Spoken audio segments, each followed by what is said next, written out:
vui bởi vì lại được quay trở lại. So today we're gonna have, I believe, an interesting session too, Và ngày hôm nay tôi tin rằng chúng ta lại có một cái bài học thú vị nữa. because everyone wanted to close sales. Bởi vì là tất cả mọi người đều muốn chốt sale. Because we need to close sales because we can bring in the revenue for the companies. Bởi vì sao chúng ta chốt sale? Bởi vì là chúng ta có thể đem lại được doanh thu cho công ty. You can bring in revenue for yourself. Và chúng ta có thể là đem lại doanh thu cho chính bản thân mình nữa. Yes, this is why today we are discussing about closing sales. Thì đấy là lý do tại sao mà ngày hôm nay chúng ta nói về chúng ta phải chốt sale. And when we talk about closing, usually we want to have a few techniques to do it. Vậy thì một khi mà chúng ta nói về chốt ấy, thì chúng ta cần phải có một vài những cái kỹ thuật để có thể làm được. So today I wanted to introduce you the 12 plus 1 closing techniques. Vậy thì ngày hôm nay tôi muốn giới thiệu cho các bạn về 12 cộng 1 cái kỹ thuật để chốt.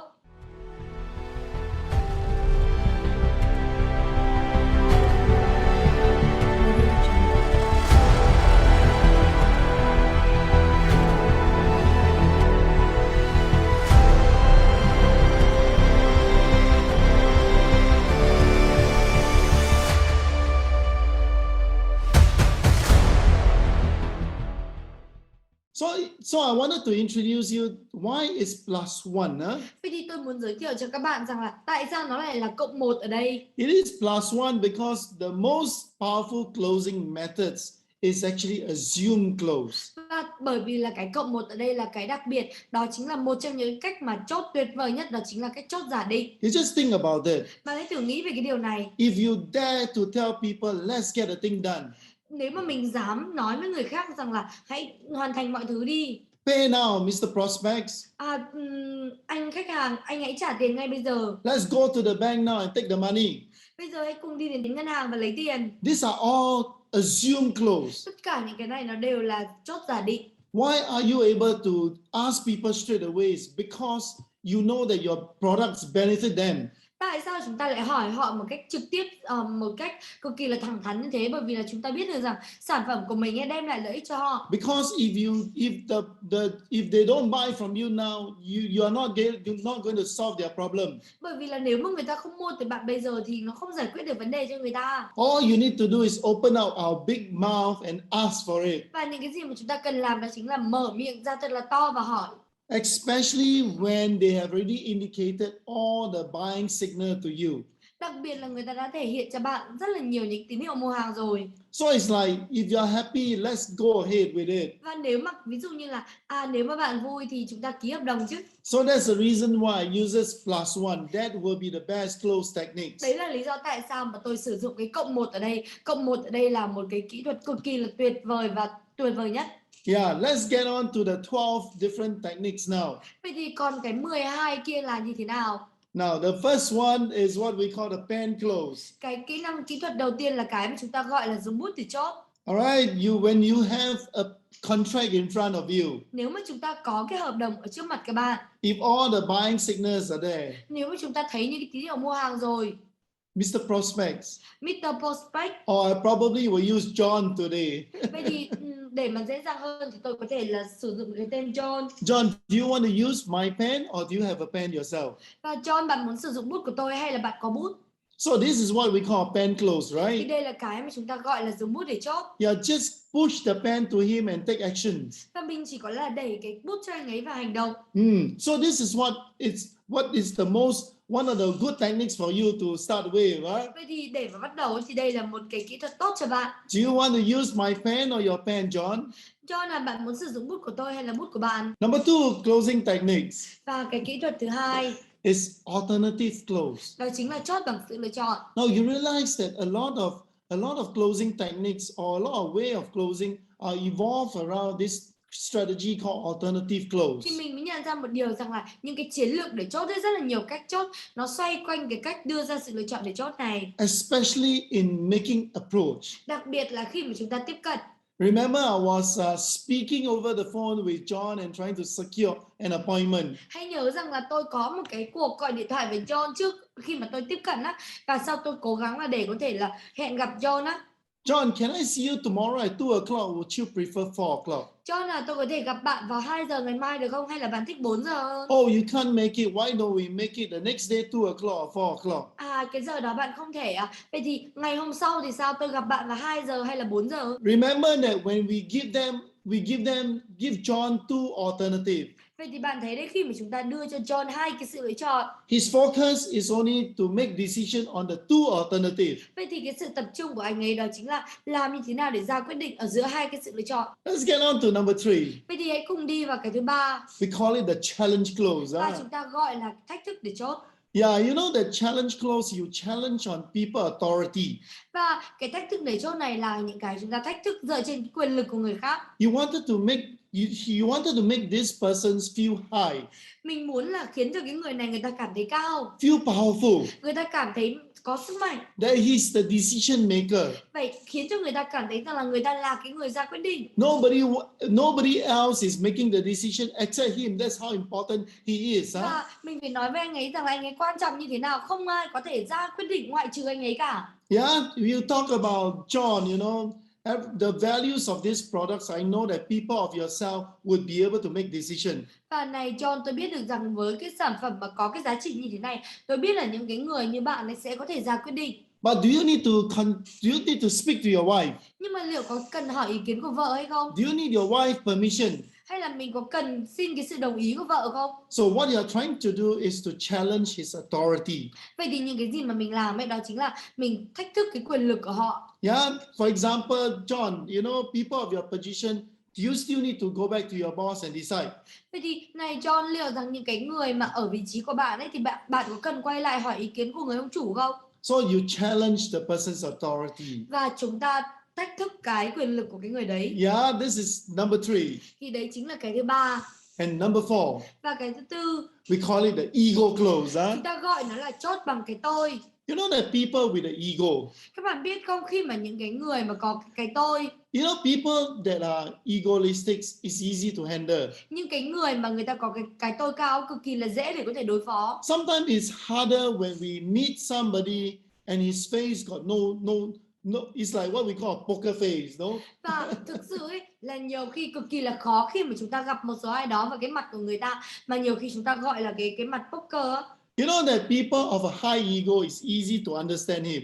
Nhưng cái người mà người ta có cái tôi cao ấy, dễ dàng để có thể hiểu anh ấy hơn. You can easily challenge his ego. Và mình có thể là dễ dàng để có thể thách thức cái tôi của anh ấy. So you see that when a person's bad, you know, if your product is a high value product, Vậy thì bạn thử xem nếu sản phẩm của các bạn là cái sản phẩm mà giá trị cao, you wanted to challenge his ego. thì mình muốn thách thức cái tôi của họ. To ask him, look here, people of your level appreciate values of this watch. Và ví dụ như hỏi anh ấy rằng là ê, những cái người mà ở cái cấp bậc của bạn ấy, người ta đánh giá cao cái giá trị của đồng hồ này lắm. This watch just fit you so nicely. Và cái đồng hồ này nó vừa phù hợp với bạn luôn. Do you agree, John? Vậy thì bạn đồng ý không hả John? Or do you feel the same way as I do? Hay là bạn có cảm thấy tương tự như những cái người ở cấp bậc của bạn như thế không? So you want to make this person feel that at his level, the kind of products that he's having should match his status. Vậy thì những cái gì mà chúng ta cố gắng làm đó chính là ở cái tầm của anh ấy, những cái sản phẩm anh ấy mua ấy, thì nó phải phù hợp với cái tầm cỡ. Should match his ego. Nó phải phù hợp với cái tôi của anh ấy. Should match his wants, we call Và it. bên cạnh đó thì cũng phải phù hợp với những cái mong muốn của anh ấy. Now we are on the 5th clause now. Và bây giờ chúng ta đi đến cái cách chốt thứ 5. We call this the negative clause. Chúng ta gọi là chốt phủ định. I tell you, I love this method. Và tôi nói với bạn rằng tôi yêu cái cách này. You know, people like, I mean, I focus a lot on creating presentations. Và bạn biết không, tôi tập trung rất là nhiều về cái việc là tạo ra những cái thuyết trình. And usually I'm very excited when it comes to presentation. Và thường ấy là đi đến những cái bài thuyết trình tôi cực kỳ là hào hứng. So my strategy in a negative close, we call it, is that we bring all the way the positiveness of the person all the way to up and then close on the negative. Vậy thì cái chiến lược của tôi ở trong cái chốt giả định này, chốt phủ định này là cái mà chúng ta sẽ đem cái người đấy lên một cái cực kỳ là cao, người ta hứng thú lắm rồi. Sau đó là chúng ta thả người ta xuống và khiến cho người ta muốn chiến đấu lại. When somebody wanted your product so badly, khi mà một người nào đó người ta cực kỳ muốn cái sản phẩm của mình rồi, and the furniture, for example, you're selling furniture, ví right? dụ như các bạn bán đồ nội thất đi, The persons love the furniture so much. Cái người đấy người ta yêu cái đồ nội thất đấy của bạn rồi. And then you say that, look, then you know that he's very positive and want to buy already, yeah? Và mình biết được rằng anh ấy cực kỳ là tích cực, anh ấy muốn mua lắm rồi. But you don't make it easy for him. Nhưng mà mình không làm cho nó dễ dàng với anh ấy đâu. For example, sorry, due to the holiday seasons, we cannot deliver this week. Ví dụ như là xin lỗi John bởi vì là cái thời này đang là cái kỳ nghỉ, thế nên là chúng tôi không thể nào mà giao cho bạn được. We could only deliver next week. Chúng tôi chỉ có thể giao tuần sau mà thôi. Is it okay for you? Liệu nó có thể ok với bạn không? Then you know what John will say? Và bạn biết không? Bạn biết John sẽ nói gì không? Why not? Tại sao vậy? I need it for party this weekend. Ê, tôi cần nó vào cái buổi tiệc cuối tuần này. So the whole idea is, you know that he's at a high, bring it low. Vậy thì cái ý tưởng ở đây đó chính là chúng ta biết được rằng anh ấy đang thích lắm rồi, và bây giờ chúng ta sẽ hạ anh ấy xuống. And the next thing, let me check with the boss. Và còn một cái điều tiếp theo rằng là để tôi xem, để tôi hỏi lại ông chủ xem như thế nào. So of course you want to come back and say, look here, my boss say, okay, let's do it this weekend. Và tất nhiên là khi mà chúng ta quay lại, chúng ta sẽ nói rằng là cái người ông chủ của tôi nói ok, có thể là giao vào cuối tuần này. Before your party start. Trước khi mà cái bữa tiệc của các bạn nó bắt đầu. Do you want to pay in monthly or yearly? Vậy thì bạn muốn trả theo hàng tháng hay là hàng năm? Or can I bring you to the cashier and get the thing done? Hay là tôi đem bạn đến cái chỗ mà bạn rút tiền, hoặc là đem bạn đến cái quầy thu ngân để bạn có thể là hoàn thành thủ tục nha. So negative close. Vậy thì đấy chính là chốt phủ định. I love this method of closing. Tôi yêu cái cách chốt này. The next thing is what we call the guilt close. Và cái tiếp theo là cái mà chúng ta gọi là chốt bằng cảm giác tội lỗi. You want to make this person guilty enough that if they don't have it, you're gonna lose something. Và mình khiến cho cái người này, người ta cảm thấy rằng là tội lỗi. Nếu mà người ta không mua nó thì là người ta đang mất cái gì đó. You see that, for John, if for that little money, if something happens to you, I'm sure you can sacrifice your smoking one stick a day, right? Và John tôi nghĩ rằng là bạn có thể là hy sinh một cái điếu thuốc một ngày để có thể là đem ra để có thể bảo vệ được cái sức khỏe của bạn. For you to cut down one stick a day and you are able to protect your family. Và bạn chỉ cần là giảm một cái điếu thuốc một ngày thôi, bạn có thể bảo vệ được cả gia đình của bạn. For reducing that by giving a discount and you can get a lot of business and bring back revenue for your company. Và một cái sự giảm giá, một cái sự cắt đi nho nhỏ thôi, nhưng mà bạn có thể là bạn có được doanh thu để đem về cho công ty. Now if you don't buy this, what would your daughter think? Vậy thì nếu mà bạn không mua cái này thì con gái của bạn nghĩ sao? You have promised your daughter to buy her a computer. Mình đã hứa với cô ấy rằng là mình mua cho đứa con một cái máy tính rồi mà. Think about it. The computer just fit your daughter nicely. Vậy thì bạn hãy thử nghĩ về cái điều đó, rằng là cái máy tính nó cực kỳ là phù hợp với con gái của bạn. And if you don't buy it, what would your daughter think? Vậy thì nếu bạn không muốn thì con gái của bạn nghĩ như thế nào? So this is what we call the guilt close. Vậy thì đây là những cái mà chúng ta gọi là chốt bằng cái cảm giác tội lỗi. Vậy thì cái thứ 6 là cái mà chúng ta gọi là chốt bằng cảm giác tội lỗi. Now let's get on to number 7. Vậy thì hãy cùng đi vào cái thứ 7. Number 7, we call it the sympathies close. Cái thứ 7 là cái mà chúng ta gọi là chốt bằng sự đồng cảm. You know, John, Và bạn biết không John, we have spent a lot of time and you know me very well now. chúng ta cũng dành khá là nhiều thời gian với nhau và bạn biết tôi rồi mà. You know, during the good days, I can bring you to wine, coffee and beer. Nhưng cái ngày mà tốt ấy là tôi có thể đem bạn đi uống bia, đem bạn đi uống cà phê, Buy you dinner. mua cho bạn những cái bữa ăn tối. And John, we are great friends now. Và John chúng ta là những người bạn tuyệt vời mà. I just show you what I do. Tôi vừa mới chia sẻ với bạn rằng là tôi làm cái gì. And you know that you have already agreed with me that this is a very good product for you. Và bạn cũng đã đồng ý với tôi rằng đây là cái sản phẩm tốt dành cho bạn mà. And you know that today I must do the sales. Và John bạn biết không, ngày hôm nay tôi chắc chắn là tôi phải làm được cái này. Today I must close you. Ngày hôm nay tôi phải chốt bạn. And I'm very desperate now. Bởi vì là tôi cực kỳ là tuyệt vọng rồi. If today I don't close sales, Nếu mà ngày hôm nay tôi không chốt sale, I go back to my company, thì tôi đi về cái công ty của tôi. they will chop me. Cái người ông chủ của tôi, người ta sẽ đánh tôi á. They're gonna ask me, they'll terminate my contract. Người ta sẽ cúp đầu tôi, người ta sẽ có thể là hủy cái hợp đồng của tôi luôn. And I know that you really need these products. Và tôi biết được rằng bạn cần cái sản phẩm này mà. Can we go ahead? Can you help me? Let's go ahead with it. Và bạn có thể giúp tôi được không? Hãy cùng ký hợp đồng được không? Yeah, this is what we do. Vậy thì đây chính là những cái gì mà chúng ta làm. This is what we call the close sympathies close. Đây là những cái gì mà chúng ta gọi là chốt bằng sự đồng cảm. Và chúng ta đã đi qua 7 cái cách rồi, bây giờ đi đến cái cách thứ 8. The eighth one is what we call the pet dog close. Và cái cách thứ 8 ấy là chúng ta sử dụng cái cách chốt như Look. một chú cún. Look at the cute little puppy here. Hãy thử nhìn vào cái con cún đáng yêu ở đây. Can you imagine? Bạn hãy thử tưởng tượng. You bring your children and then you go to a pet shop. Bây giờ đi đến một cái cửa hàng thú cưng cùng với cái người con của mình. The shop, when you go to the shop, you know the dog was so beautiful, the small little dog. Và bạn biết không, khi mà chúng ta đi đến cái cửa hàng thú cưng như thế, nhìn thấy cái chú cún thì cực kỳ là dễ thương. The seller came to you. Cái người bán hàng người ta đến với bạn. Oh, you know, Ken, I know you. Cái là tôi biết bạn mà. Why not this way? Tại sao không như thế này? You bring the dog home. Bạn cứ đem cái chú cún này về nhà đi. Alright, and then if you like it, you keep it. Và sau đó là nếu mà bạn thích nó thì bạn cứ giữ nó. You can pay me after that. Và sau đó là có thể trả tôi sau. If not, it's okay. You can still bring it back to my shop. Còn nếu mà không á, thì cứ đem lại đây trả lại tôi. Alright, is that okay, Ken? Liệu rằng cái đấy nó ok không Ken? Of course, when you bring the pet dog back, your children play with it. They won't let the pet dog go, Và right? tất nhiên là khi mà mình đem cái chú cún này về, những cái đứa con của mình chơi với nó ấy, chắc chắn rằng là nó không để tôi đem trả lại cho cửa hàng đâu. And this is what we call the pet dog Thì close. đây chính là cái cách chốt như một chú cún. The next one is number 9. Và cái tiếp theo đó chính là cái thứ 9. We call it the last resort close. Chúng ta gọi nó là cái chốt bằng cái phương sách cuối cùng. No matter what you try to close, how you try to close John, he just don't want to buy. Và bạn hãy thử tưởng tượng xem chúng ta cực kỳ là sử dụng tất cả những cái nỗ lực để có thể chốt John rồi, nhưng mà anh ấy vẫn không muốn mua. He keep giving me objections. Anh ấy cứ liên tục là đưa cho chúng ta cái sự từ chối. So as a salesperson, Vậy thì là cái người bán hàng, I come to a point that I need to do my last resort close. tôi biết được rằng tôi đến một cái điểm mà tôi cần phải đưa ra cái phương sách cuối cùng rồi. And you know what I do? Và bạn biết là tôi làm gì không? I say, okay, fine, John, it's okay, yeah? Tôi nói rằng là ok John. I'll just gotta pack up and I'll go. Và tôi sẽ đóng những cái đồ đạc của tôi lại và tôi đi thôi. And I push my chair backward. Sau đó là tôi lùi cái ghế của tôi lại. About to stand up. Và sau đó là tôi đứng dậy. And before I stand up, Và trước khi mà tôi đứng dậy, I ask John, tôi mới hỏi John, one last thing. John à, tôi muốn hỏi bạn một câu cuối cùng được không? You know that I explained to you everything. Bạn biết rằng là tôi đã giải thích cho bạn tất cả mọi thứ. And then I will feel very bad if I have not shown you everything.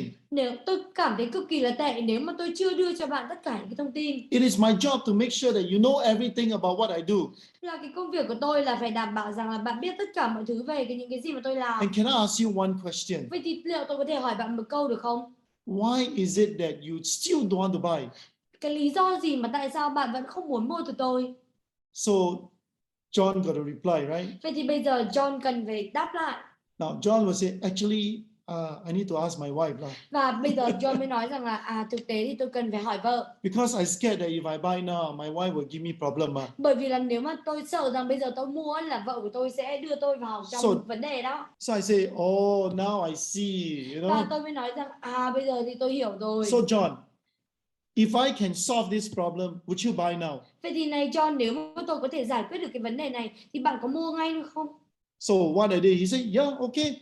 Và những cái gì mà anh ấy nói rằng ok, tất nhiên. And you know what I did? Và bạn biết là những cái gì tôi làm không? I take out everything from my bag again. Tôi lại đưa tất cả mọi thứ từ cái cặp của tôi ra. And I close the sales. Sau đó là tôi chốt sale. You see? So this is one good method, right? Vậy thì bạn thấy đây chính là một cái phương pháp rất là tốt mà. I call it the last resort close. Và tôi gọi nó là cái chốt bằng cái phương sách cuối cùng. Number 10. Và cái thứ 10. This is one method that you take a piece of paper. Đây là một cái phương pháp mà chúng ta có một cái mảnh giấy. Sometimes you come to a point that you want to tell him, says that, look here, let's list it all down. Và có một số lúc ấy là chúng ta đến cái thời điểm chúng ta nói với anh ấy rằng là bây giờ hãy cùng liệt kê ra. Let's list down all the pros and the cons. Liệt kê ra những cái ưu điểm và nhược điểm. What is the benefits? Đâu là cái lợi ích? And all the benefit about this product. Đâu là tất cả cái lợi ích của cái sản phẩm này? And what if you don't have it? Và nếu mà bạn không có cái sản phẩm đấy thì đâu là cái nhược điểm? You list it down. Thì đưa ra. Example, John. Ví dụ như John, If you attend this program, nếu mà bạn tham dự cái chương trình này, it will increase your 20% of your company production, sales production. thì nó sẽ có thể là tăng cái doanh số bán hàng của công ty của bạn lên 30%. You write it down, huh? Thì bạn liệt kê những cái đấy ra. John, the other benefit is that you know, you can keep yourself motivated. Cho là một cái lợi ích nữa đó chính là mình có thể là giữ cho bản thân được tạo động lực. Number 3, Và cái thứ ba, during this time, you can learn about something and you have a lot of free time. và ở trong cái thời điểm này các bạn có thể học về một số cái thứ gì đó, và bởi vì chúng ta có thời gian rảnh mà. And you can get to know Canva, for example. Và ví dụ như bạn có thể là đến và gặp, bạn có thể biết được Canva chẳng hạn. So you list them all down. Thì bạn có thể là liệt kê hết This is ra. what we call the pros, right? Thì đây là những cái gì mà chúng ta gọi là những cái ưu điểm. Let's go through the negative part of it. Và sau đó hãy cùng đi vào cái phần tiêu cực của nó. John, if you don't have it, John là nếu mà bây giờ bạn không mua, you will not have additional system to help your people, to motivate your people. thì bạn không thể nào mà bạn có được một cái hệ thống để có thể là giúp những cái người của bạn, cũng như là để có thể là tạo động lực được cho những cái người đấy. If you don't attend this, Và nếu mà các bạn không tham gia cái này, alright, you don't know some new system in the market. thì các bạn đâu có biết một số những cái hệ thống mới trên thị trường. Alright, you know that there's somebody that says that from Germany that says that this is a global system. Và có một người nào đó ở Đức, người ta nói rằng là đây là một cái hệ thống toàn cầu. And you know that, John, this market in Vietnam is about foreigner one day. There will be foreigner that will buy things from you. Và bạn biết không, ở một ngày nào đó cái thị trường ở Việt Nam này chắc chắn là sẽ có những cái người nước ngoài mua hàng từ bạn. So if you have it, if you don't have it. Và nếu mà bạn có thì bạn được cái lợi ích như thế này, nếu bạn không có thì bạn như thế này đây. Now this strategy is to make sure that John see the whole picture. Vậy thì cái chiến lược này đó chính là để cho John nhìn thấy một cái bức tranh tổng thể. The next one is what we call the elimination clause. Và cái cách tiếp theo là cái cách mà chúng ta gọi bằng chốt bằng nguyên tắc loại trừ. John, let's go through all the benefits right now. John ạ, hãy cùng đi qua tất cả những cái lợi ích ở đây. And I'm going to write it down. Và tôi sẽ viết nó ra. And then what you do is that you write down all the benefits that you talk about during the Vậy thì presentation. những cái gì mà các bạn làm đó chính là các bạn liệt kê ra tất cả những cái lợi ích mà các bạn nói So you trong see- cái bài thuyết trình bán hàng. John, this is the benefits to you. John là bạn thấy đây chính là những cái lợi ích. Let's go through one by one Vậy thì hãy cùng đi qua từng cái một to make sure that you can see all that it can help you to solve your problem right now. để có thể là bạn thấy rõ được tất cả những cái thứ mà có thể giúp bạn giải quyết vấn đề. More importantly, you can gain from attending this program. Và còn một cái điều quan trọng nữa đó chính là chúng ta có thể là lấy được lợi ích từ những cái chương trình như thế này. So you go through one at a time and strike off. Và sau đó là mình đi qua từng cái một, và đi qua cái nào xong thì mình gạch nó đi. So what I'm trying to do is to reinforce the benefits and reconfirm to him that one by one, this is all that you will benefit him. Vậy thì những cái gì mà tôi cố gắng làm đó chính là tôi nhấn mạnh từng cái một, và để cho anh ấy nhìn thấy được, tôi xác nhận lại với anh ấy rằng là cái này chúng ta đồng ý với nhau. So as you go along, you continue to sell him. Vậy thì miễn là chúng ta cứ đi tiếp ấy, thì các bạn cứ tiếp tục là bán cho anh And ấy. towards the end, you ask a question. Và cho đến cái cuối cùng thì chúng ta hỏi câu hỏi. John, you see, does all this solve your problem? Cho là bạn thấy đấy, cái này nó có giải quyết được vấn đề cho bạn hay không? The moment he say yes, Và cái khoảnh khắc mà anh ấy nói là có, John, let's get it done. thì chúng ta sẽ nói rằng cho là chúng ta ký Right. hợp đồng ngay nha. You want to use my pen or your pen? Bạn muốn sử dụng bút của tôi hay là bút của bạn? Hey, by the way, are you healthy? Liệu rằng là muốn hỏi bạn một chút ấy, thì liệu bạn có khỏe mạnh không vậy? Do you want to pay in monthly or yearly? Hay là bạn muốn trả theo hàng tháng hay là hàng năm? Do you want it to be delivered today or in the weekends? Và bạn muốn là có thể là cái đơn hàng này được vận chuyển tới bạn vào ngày hôm nay hay là cuối tuần? So elimination clause. Vậy thì hãy nhớ rằng chốt bằng cái nguyên tắc loại trừ. The last one is this. We call it the gift clause. It's very common, right? Và cái cuối cùng là như thế này, chúng ta gọi là chốt bằng quà, cực kỳ là phổ biến. John, if you buy today, Cho là nếu mà bạn mua ngày hôm nay we're going to give you a big gift. thì chúng tôi tặng cho bạn một món quà lớn. All right, I'm going to give you a good discount. Tôi sẽ đưa cho bạn một cái phần giảm giá cực kỳ là lớn. If you buy this supplement today, Nếu mà bạn mua cái thực phẩm chức năng này ngày hôm 1 nay, plus 1. 1 cộng 1 luôn, 1 tặng 1. You buy one, I give you one free. Bạn mua 1 tôi tặng bạn 1 luôn. Or if you buy this today, Hoặc là nếu bạn mua nó ngày hôm nay I'll give you an accident coverage. thì tôi có thể là đưa cho bạn một cái khuyến khích nào đó. See, so this is what we call the gift Vậy clause. thì bạn thấy đây chính là những cái gì mà chúng ta gọi là chốt bằng quà tặng, To help these persons to make a decision faster, để có thể khiến cho cái người này ra quyết định nhanh hơn. so that you can close the sales immediately. Thì từ đó các bạn có thể chốt sale ngay lập tức. All right. So you see, this is the 12 plus 1 closing techniques, ladies and Thưa gentlemen. quý vị và các bạn thấy đấy, đây chính là 12 cộng 1 cái kỹ thuật để chốt.